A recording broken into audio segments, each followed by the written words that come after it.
They say I have to find my homeland name, my homeland tongue. And then I went all up there, and then I saw the Kilimanjaro.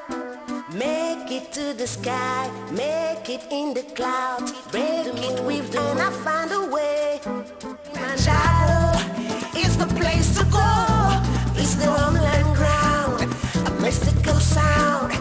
Africa land, it's where we build the African roots. They say I have to travel to be a black man.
C'est un plaisir pour moi d'être ici ce soir avec vous.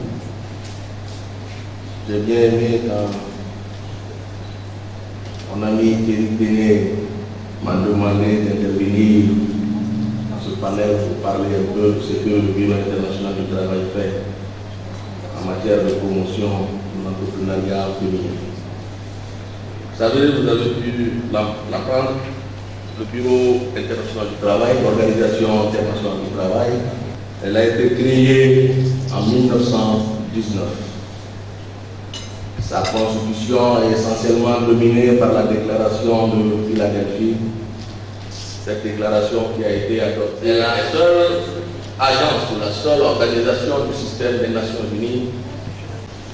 Le but de l'OIT, c'est de promouvoir la paix et la justice sociale à travers le monde. Dans la déclaration de Philadelphie, il est dit que le travail, en premier lieu, que le travail n'est pas une marchandise. Ça, tout le monde le sait, on l'a appris à l'école, on l'a appris dans pour les cours de droit social. Le travail n'est pas une marchandise. Ensuite, ce que nous avons fait sur l'entrepreneuriat, de déterminer une typologie de points noirs. Et qu'est-ce que cette étude nous a montré? Cette étude nous a montré que 64% des femmes entrepreneurs ont entre 20 et 35 ans.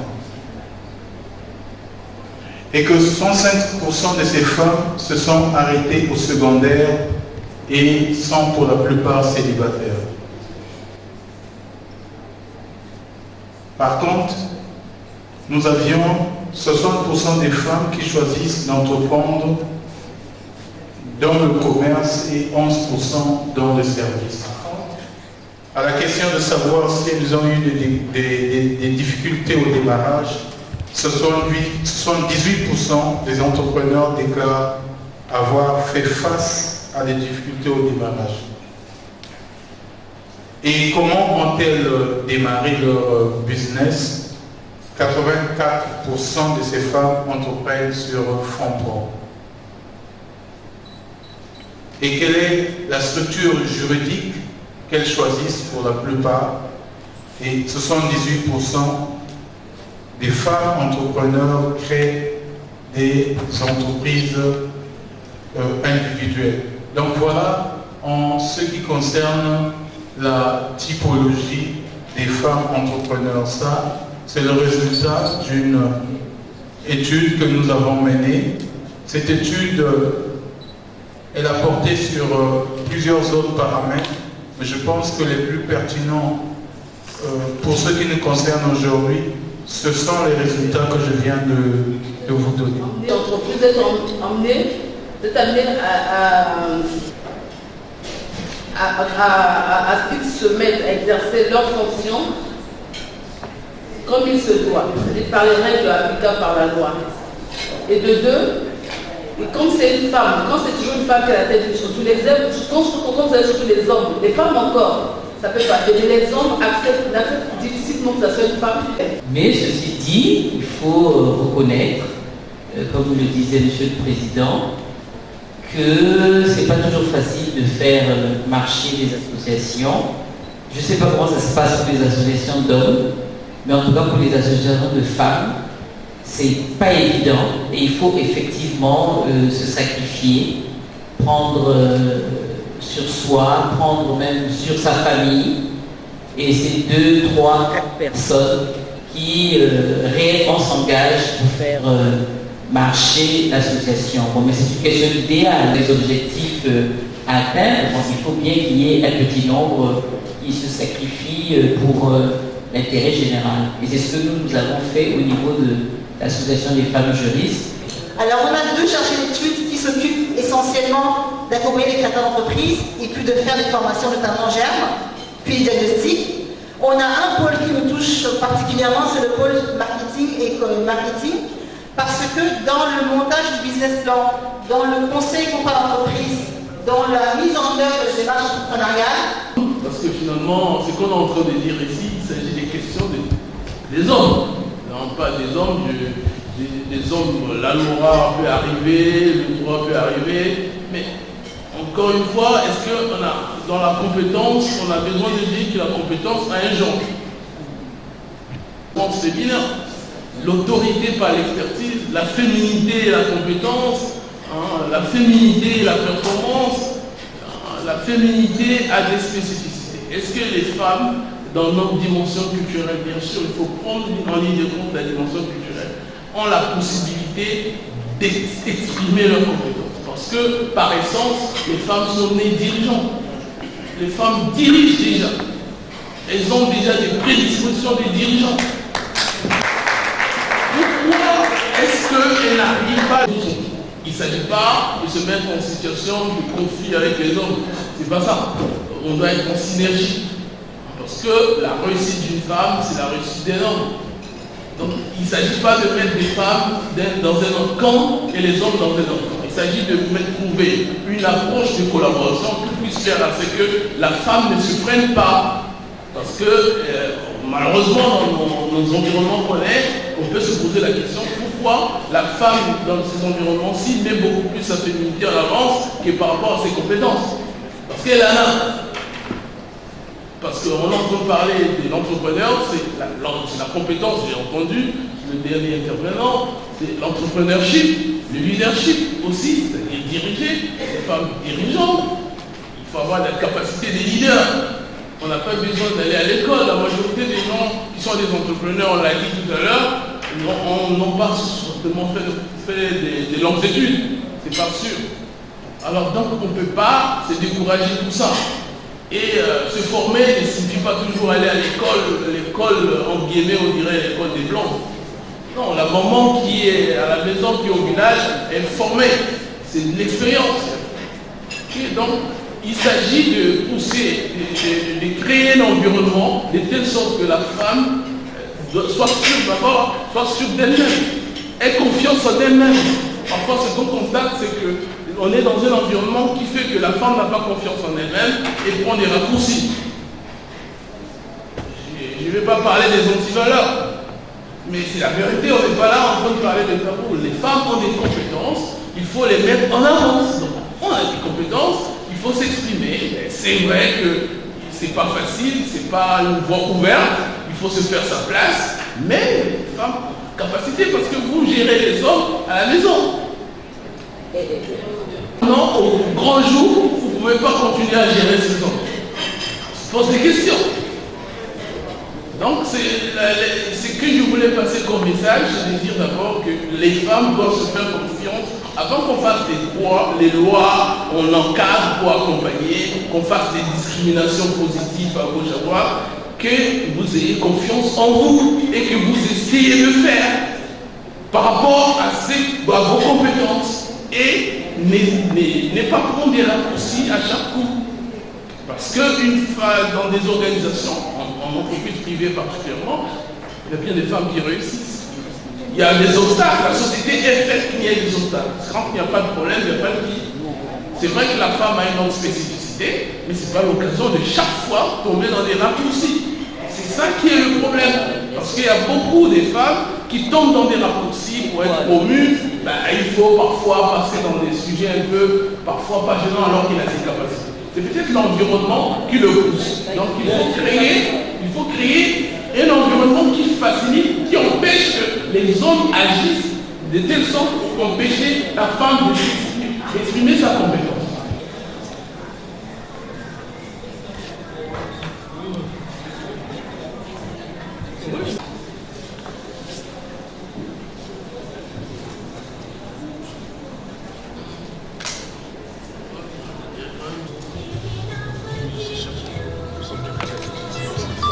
Merci.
Peu importe.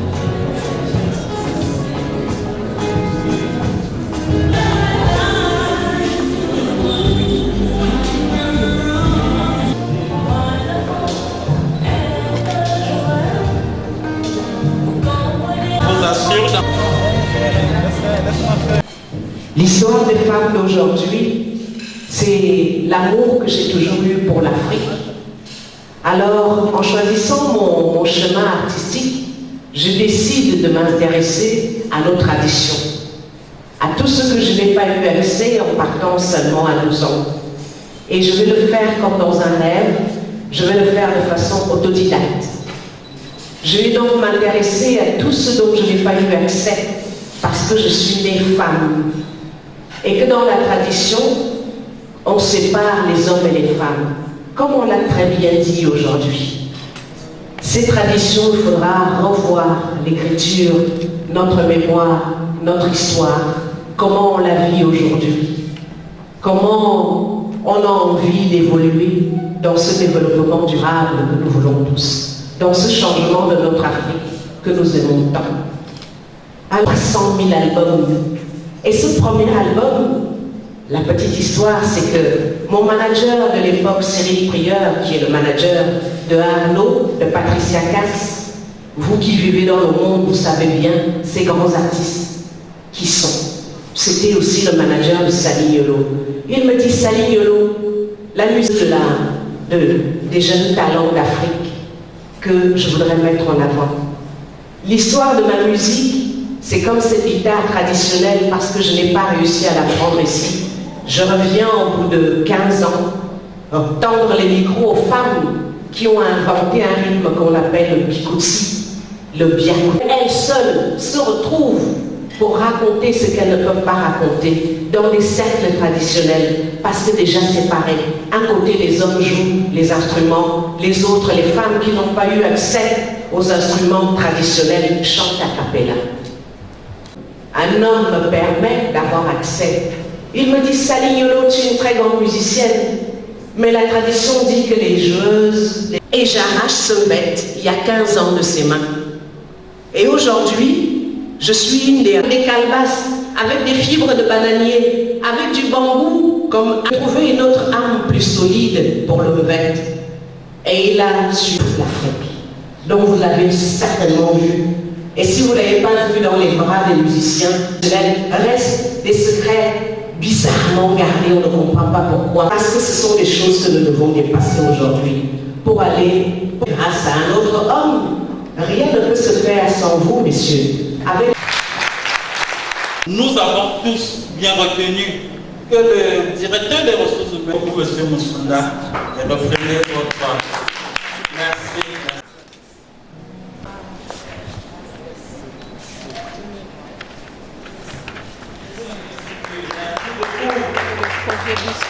Votre projet de biscuit au manioc va voir le jour et le banquier qui est là.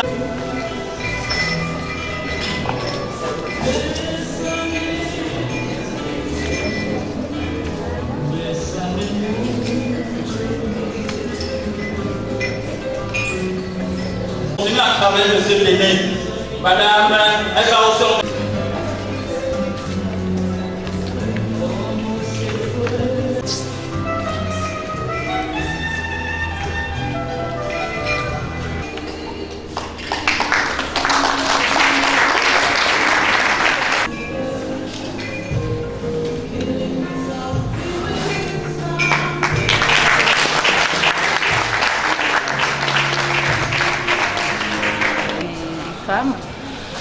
Si nous nous retrouvons, le projet c'est un magazine, mais à côté du magazine il y a le site internet, et à côté du site internet nous avons ce que nous avons appelé 4D. Donc 4D, cela veut dire dîner, débat des dirigeantes. C'est vrai que quand j'en discute avec certaines personnes, ces personnes me disent mais pourquoi dîner, débat des dirigeantes? Donc je répondrai en disant quand on voit les femmes, on voit les hommes. Et on dit souvent derrière ces grandes femmes se cachent aussi les grands hommes.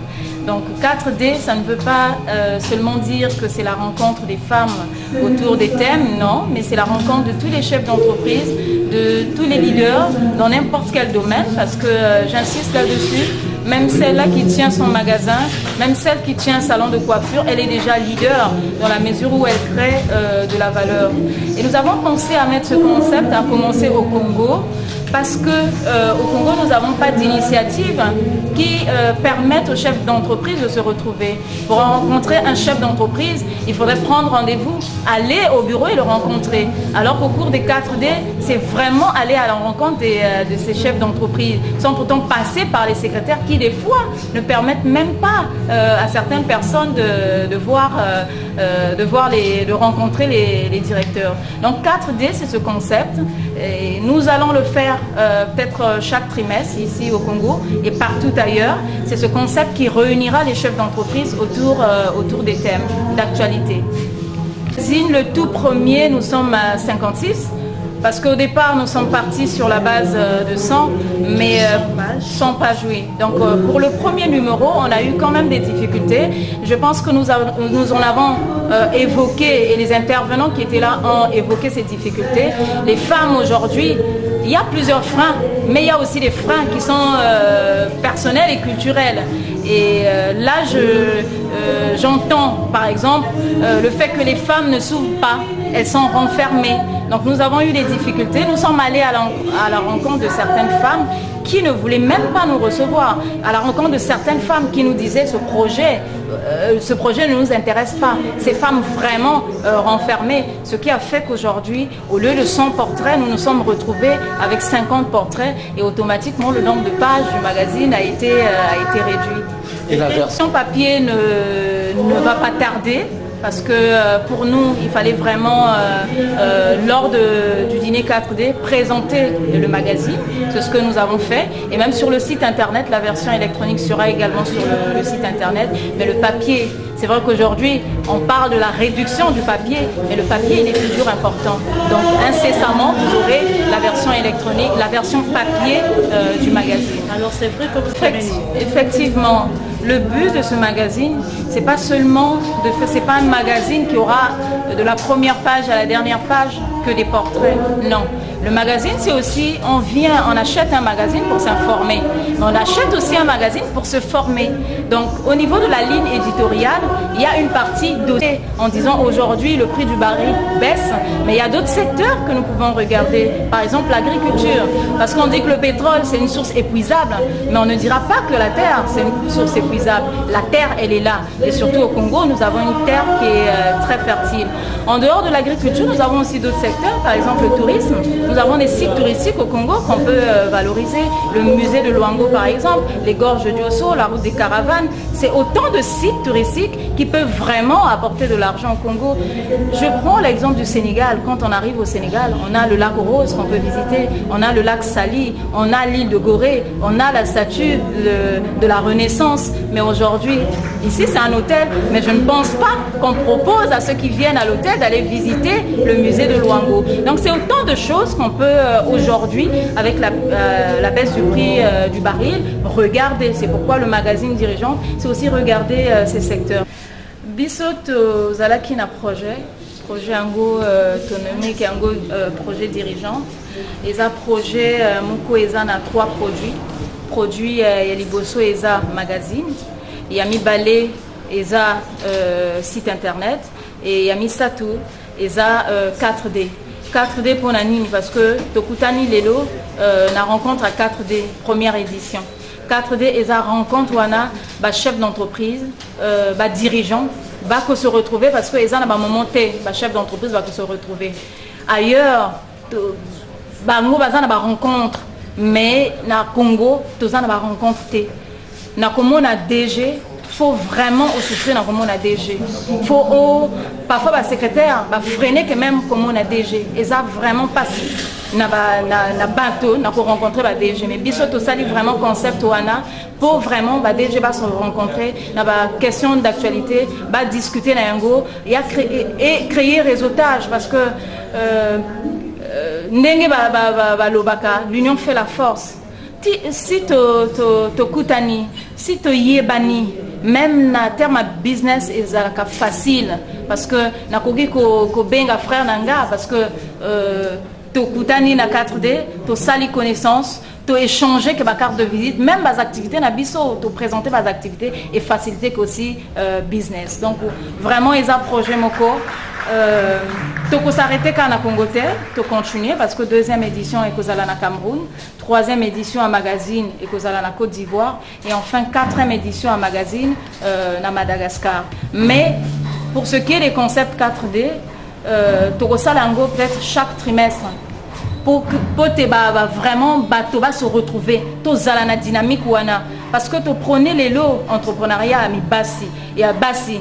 Mais entrepreneuriat, il faudrait que tous allons ensemble. Donc, merci. Bon, nous sommes dirigeante qui est magazine. Magazine, en gros, il y a que magazine support papier. Mais en dehors de support papier, il y a que site internet qui est valorisé. En dehors de site internet, il y a que aussi ma rencontre. Parce que vous voyez, en termes de business, il faut être ensemble pour que le business soit dans toile. Il faut que vous la plateforme avec que Poutanaka, ça me besoin de souci à l'entrepreneuriat. Parce que vous voyez, si vous avez que tel DG à Kento, mais évoluer, mais persévérer, tant que vous avez un témoignage à Yandi, nous aussi, nous l'avons l'élevé, nous l'avons élevé dans toile. Donc, 4D, il y a aussi rencontre avec des DG. Ça me se partager, un partage d'expérience pour que va servir un modèle pour que nous nous dans toile. Donc voilà qui nous lance ensemble à 4D.